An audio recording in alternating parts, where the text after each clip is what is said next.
pada hari ini Senin 22 Juli tahun 2024, Bupati Jember Bapak Hendi menyerahkan sekitar 140 SK, GTT, PTT, dan tenaga nakes yang dilaksanakan di Yayasan Ar-Rahmah Desa Banjarsari, Kecamatan Gangsalsari, Kabupaten Jember. Yuk simak.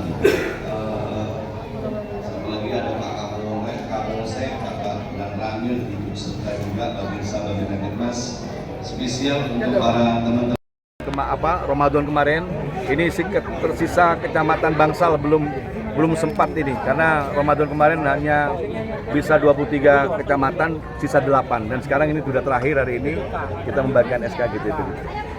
Terkait dengan di Bangsal, Pak, kenapa tidak sekalian kemarin, Pak? Kemarin waktunya nggak cukup, ada agenda yang lain. Yang lain kemarin itu khusus di Tugusari karena memang ada agenda yang lain sudah nggak bisa tinggal lagi. Makanya hari ini pun juga tidak bisa maksimal, hanya GTT, PTT, dan nakes saja. Hari ini ada berapa ya? 68 sama 70, ada sekitar 140-an total. Tentunya ada sistem pengajaran yang lebih baik lagi karena memang tantangan kita cukup besar terhadap anak-anak kita. Anak kita dengan adanya teknologi yang lebih baru sekarang ini, seperti contoh ChatGPT itu sekarang ini ilmu apapun tinggal tanya di situ sudah langsung bisa menjawab. Dan ini kalau fungsi guru tidak bisa menyeimbangkan dengan aplikasi yang gratis itu, jadi nanti ketinggalan justru guru-guru sama aplikasi yang ada. Dan ini yang paling penting. Yang kedua tentang adat istiadat, tentang pendidikan karakter building ya terhadap anak-anak. Anak-anak juga harus bisa bagaimana adat istiadat orang tua, sopan santun, pelajaran produktif, jujur, pelajaran bersih lingkungan itu harus dilakukan. Oke, terima kasih. Assalamualaikum Bapak. Waalaikumsalam.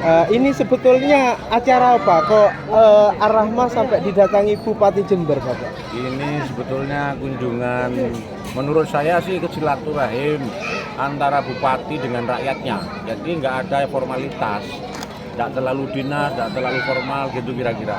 Yo kalau bahasanya Jokowi itu belusukan lah. Pak Bupati kepingin mengenal lebih dalam tentang rakyatnya, sehingga tidak tampak terlalu koordinatif, tidak tampak terlalu dinas begitu ya, tidak tampak terlalu formal begitu. Berkunjung ke tempat kami barangkali kebetulan karena memang Pak Bupati kepingin lebih tahu terkait dengan penyelenggaraan pendidikan di Yayasan Ar-Rahmah dan gitu kira-kira. Oh seperti itu Bapak. Lah untuk Yayasan Ar-Rahmah sendiri sudah berdiri sejak kapan? Sejak tahun 2017 Ar-Rahmah memulai penyelenggaraan pendidikan di tingkat TK dan PAUD. Waktu itu kami siswanya masih 5, sekarang alhamdulillah sudah 82. Sejak tahun 2020, kira-kira 2020-2021, Ar-Rahmah menyelenggarakan pendidikan tingkat SMP yang alhamdulillah pada sekitar bulan Maret kemarin sudah terbit seluruh izin operasionalnya, baik yayasan, kemudian izin-izin operasional penyelenggaraan pendidikan di tingkat SMP.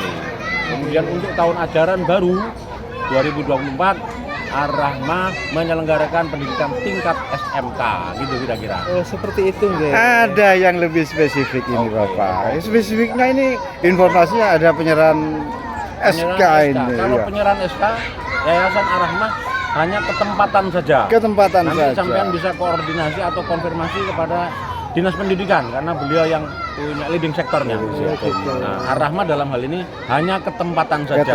Kebetulan mungkin Pak Bupati berkunjung secara tidak resmi ke Yayasan Ar-Rahmah, kemudian dimanfaatkan oleh teman-teman Dinas Pendidikan untuk melakukan penyerahan SKGTT.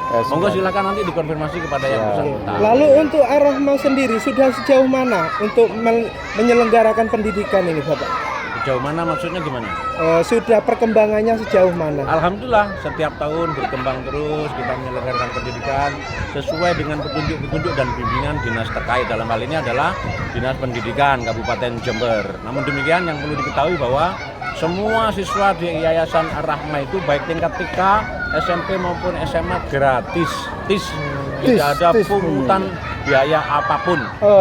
Menurut masyarakat, apakah benar untuk gaji guru diambil dari kantong yayasan sendiri, tidak minta dari mana-mana? Iya, kebetulan Yayasan Ar-Rahmah itu donasinya adalah teman-teman terdekat gitu ya. Yang perlu mungkin kami sampaikan, kita mendirikan gedung, mendirikan sarana pendidikan dan sebagainya itu adalah kontribusi dari teman-teman kami gitu. Tidak dari sumbangan mana-mana masih, bukan dari sumbangan dinas atau sumbangan dari pemerintah daerah. Nah, seperti misalnya gedung ini yang berdiri di belakang saya ini adalah gedung TK. Ini kebetulan adalah peninggalan dari almarhum Cak Ulum, Ketua DPC PKB Kabupaten Jember. 90% ini uangnya Cak Ulum. Gitu. Ini PKB. Kemudian yang di depan saya ini, masjid ini adalah ini yang meletakkan batu pertama Ketua DPD Partai Golkar, Pak Haji Karimullah Darujadi. Bersama waktu itu Mbak Indi Naid Ija. Sekarang jadi politisi PDIP. Jadi disengkuyung oleh banyak kekuatan. Begitu kira-kira. Kita memulai sesuatu dari mencoba membangun konsep pendidikan gotong royong. Dan mudah-mudahan Yayasan Rahma ini kelak ke depan bisa menciptakan generasi yang berkualitas dan berakhlakul karimah. Kalau boleh tahu, ketua yayasannya siapa Bapak? Ketua yayasan beliau, saya pembinanya. Siapa Bapak? Saya pembinanya, namanya Miftahul Rahman. Ya. Gitu. Kalau beliau adalah ketua yayasannya. Ketua yayasan. Silakan bisa dikonfirmasi. Adik saya. Oh gitu. Satu lagi Bapak. Silakan. Jenengan kan berlatar belakang dari hukum media. Bukan. Jadi apa yang membuat jenengan merintis dunia pendidikan seperti itu? Saya latar belakangnya ekonomi. Oh ekonomi ya. Memang menulis sejak masih muda, masih SMA, sudah gemar menulis. Gitu kira-kira. Kenapa menyelesaikan pendidikan tanah? Yayasan ini berdiri di atas tanah milik keluarga. Bapak ibu kami sudah meninggal. Gitu ya. Ari-ari anak-anaknya dipendam di bumi ini. Nah, karena sudah meninggal nggak mungkin masa dibagi-bagi tanahnya mau dijual gitu ya. Akhirnya bersepakatlah kita semua anak-anaknya untuk mari kita hibahkan saja untuk penyelenggaraan pendidikan. Itu pertama. Yang kedua, mencoba mendorong pengertian dan pemahaman para orang tua, terutama yang berada di wilayah lingkungan desa kami ini, supaya lebih sadar lagi untuk meningkatkan pendidikan putranya, kan gitu ya.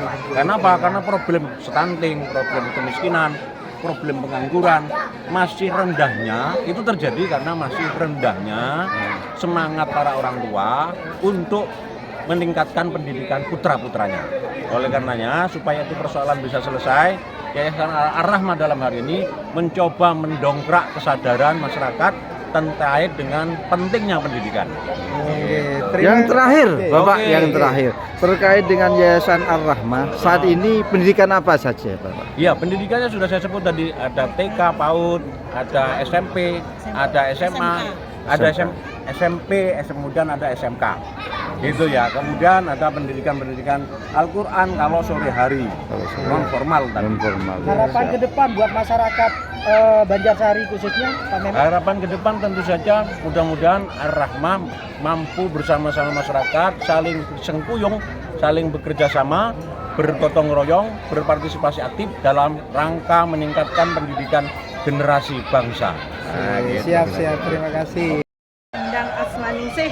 Sebagai ketua yayasan, Ibu mungkin ada ajakan untuk masyarakat untuk sekolah di Ar-Rahmah. Nah, ajakan kami untuk sekolah di Ar-Rahmah supaya anak-anak ini menjadi anak yang berakhlak mulia dan sekolah ini gratis tanpa biaya apapun. Apakah betul Ibu, katanya gaji guru itu dari jenengan?